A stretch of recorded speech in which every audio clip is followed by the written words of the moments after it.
Hello everybody, it's me, Alexthehunted, and well, you're gonna know what this kind of review is gonna be because you've read all the other reviews and what a disaster this movie is getting in the critical reviews, but the new Fantastic Four came out, I've seen it, and after all the naysayers, and after me included, after all the criticism, after all the pre-production stuff that we heard about this movie, well, I would have loved to have said, I was wrong. I was wrong. This movie is actually amazing. But no, everyone who said this movie is going to suck was right. The new Fantastic Four movie is terrible. We are in this golden age of especially like superhero movies, nerd movies, where they're just, especially Marvel, are just pumping out movie after movie after movie and every single one of them, they have yet to make a bad Marvel. Marvel have yet to make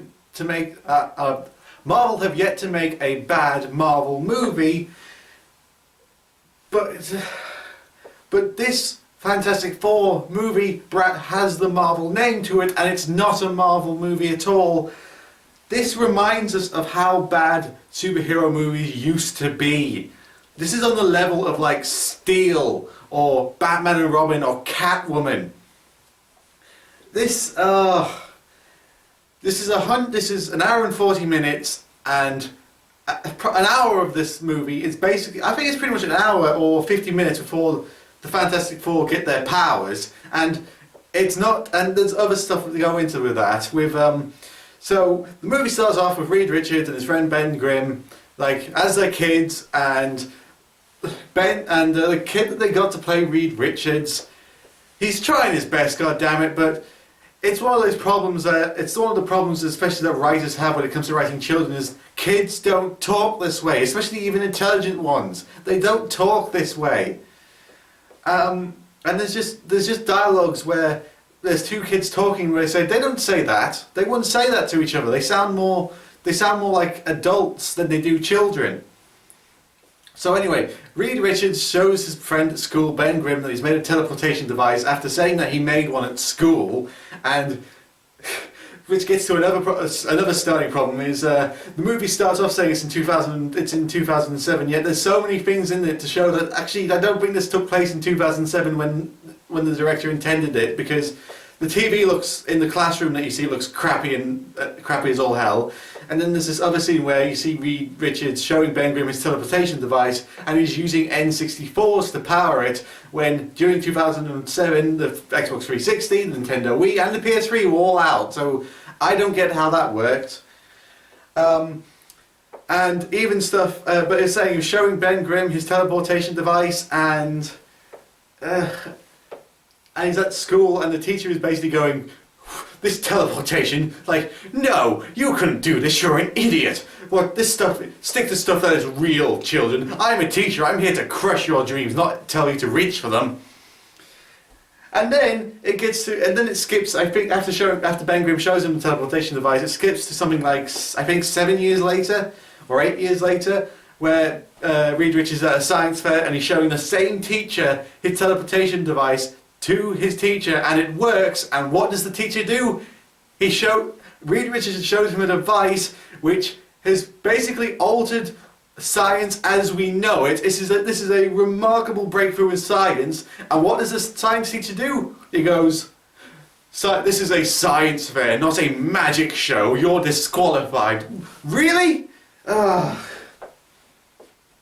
This is just the first 5 minutes of this movie, and then Reed Richards, and then Sue Storm and her father, well, adopted father, we'll get to that, just so happened to be at this science fair in all of America and saw this teleportation device and says, oh yeah, we're building a giant version of what you're building. So, do you mind coming? We're going to give you a scholarship. Do you mind coming with us? Oh, your friend Ben Grimm, like, who's basically been with you all this time and helping you out. No, we're not giving it to him. He can just go off, but he can just go for about half an hour of the movie and only be mentioned every now and then. So they take it to that, and then they have this whole part with introducing the other characters, like with like Johnny Storm and Sue Storm, and Victor Von Doom, which they did, I think they clearly with reshoots changed his name to Victor Von Doom after all the negative reactions that's been going on about everything they were doing with Doctor Doom. But Victor Von Doom is still a nerdy hacker character who's like, when you first see him, he's like in this dark room, he has all the blinds shut and he doesn't let any light in, and he's just sitting by loads of computer screens while playing Assassin's Creed and hacking at the same time, and he has a beard and he looks scruffy. It's like, was this just basically a focus group of what you think a nerdy loner looks like? Because good God, the first time you see me, like, oh no, this can't be Doctor Doom. No. Oh God damn it. And it's just like, there's just so many stuff in this movie that isn't right. And I'm just going through, it's like they bring in Doctor Doom and then Johnny Storm because he knows how to build things, even though they show him he built a car. But when you see him, he's driving that car, the car kind of explodes. So clearly he's not very good at building something. So we bring him in and they're all going like, yeah, when we build this, we're going to be the first people to use it. We're going to be the first people to travel into another dimension and stuff like that. And when they all build it, they do this like big bad government are coming in and they're going to send NASA. They have NASA people to go in and send that, people who actually were trained and qualified to do this stuff. But then they're like, no. But then Reed Richard, Victor Von Doom, Johnny Storm, and he just rings up his friend.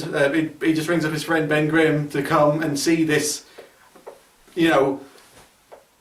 scientific marvel, and it just comes. And they have no security. By the way, you'll notice this as well. There's no security behind this building, holding this huge thing of massive scientific intelligence and importance.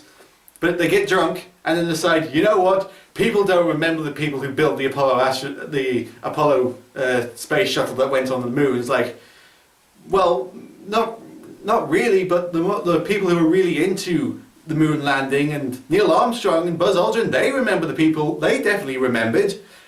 Because they were saying they're the reason why he's here. I am alive because of the people who built this. And they're going like, oh, so they're going to send it, the government's just going to take it and they're just going to hide it away and they're going to use NASA as like, we should do it even though we're drunk, we should just have it on a I'm sorry, can you see how infuriating this movie is making? I'm only about half an hour into the movie, and the first 45 minutes before they actually get the powers is kind of interesting as an interesting science fiction movie. But it's not a superhero movie, it's not a Fantastic Four movie, and it comes across more as like, oh, it's something like a sequel to Interstellar, so we've cracked going to different planets, it's cracked different dimensional travel. Oh wait, shit, this is a Fantastic Four movie, it's, oh shit, this has got to be a superhero movie, so last 20 minutes of this movie is basically a superhero movie. Everything else, I don't know, it's just, this movie felt... You've heard stories like this, that Fox, when it came to the reshoots, they changed a huge amount of stuff, and it really does feel like that, because the last 20 minutes of this movie feel completely different to the entire rest of this movie. Like someone completely different directed it, and it comes across that way. It's like, this is a superhero movie with very little action scenes. I think there's only 2 action scenes. And then one of them is getting the superpowers, and the other one is the finale of the movie. All the stuff pretty much all of the stuff you've seen in the trailers of like Ben Grimm falling out of that helicopter, not in the movie. There are so many shots in the trailers that they are still showing that are not in the movie.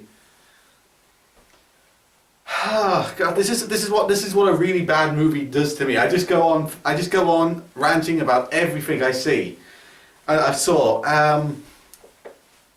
Oh God! But I'm going to be doing a Titans movie talk with Jack and Austin about this movie. We'll get into more detail about it, but I don't want to. This isn't going to be spoilerific, but let's just say all the stuff when that leaked set footage came out about saying this is what Doctor Doom's going to look like. People were saying, no, that can't be what Doctor Doom looks like. Doctor Doom can't look that bad. He looks worse. He honestly looks worse. He looks like someone who's wearing one of those skin-tight, full-body latex suits that's just spilt a load of that's been wrapped in tinfoil and has LED lights in them. He looks terrible. Also, Doctor Doom's powers are very inconsistent. With basically his powers are what the movie needs him to do.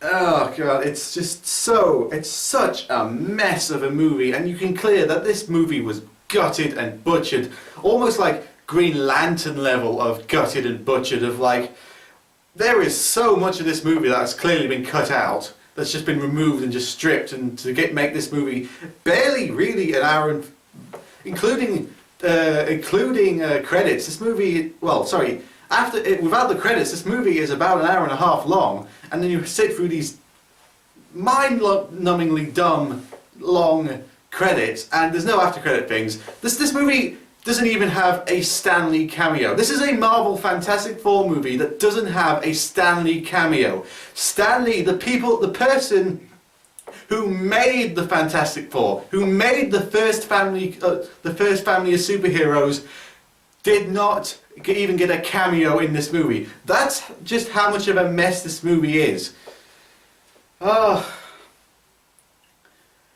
But I'm going to get into more details when we do the Titans Talk movie podcast, but honestly, go see Ant-Man, go see Mission Impossible. Do not waste your money on this fantastic piece of shit. Oh. And if you've seen it, tell me what you thought in the comments below. Christ, if you survived it. Oh. This movie is a mess. This movie is a mess of just of stuff that was clearly studio interference.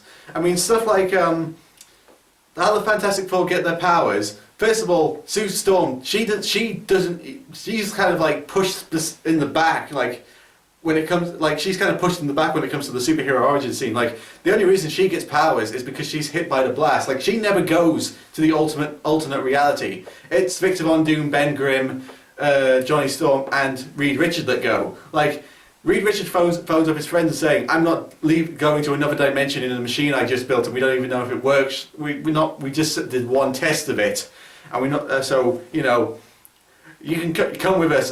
This girl that I've basically been kind of having a romance with. Oh no, I'm not going to bring her. No. This thing only seats 4.